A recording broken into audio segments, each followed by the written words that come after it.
In a big moment in the fight against the coronavirus pandemic in the U.S., the government signing off on doses of Pfizer's vaccine for 5 to 11-year-old children. Meg Burrell joins us now with the details. Hi, Meg. Good morning, Joe. So the CDC director signing off last night after the advisory committee met for 6 hours and voted unanimously in favor of making this vaccine available to kids. The CDC saying in a statement last night that COVID vaccines have been among the most intensively studied vaccines in history and will continue to be so. COVID vaccines have been among the most intensively studied vaccines in history and will continue to be so.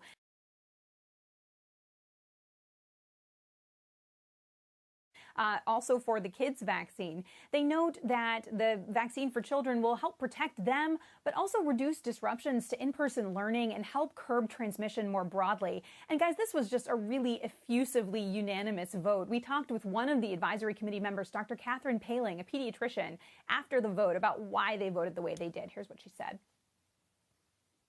There was a lot of discussion among the people who were voting and sharing that, yes, we are vaccinated. Our children are vaccinated. My nieces and nephews are vaccinated. And we made that decision after reviewing all the data and the safety and the vaccine side effects and decided that the risks were there. And so we want to make this vaccine available for all families.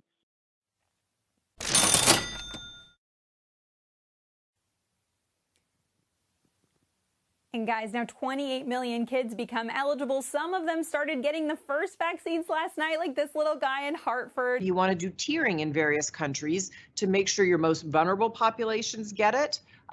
In our country, that would be Blacks and Native Americans. Just amazing footage seeing how this is rolling out.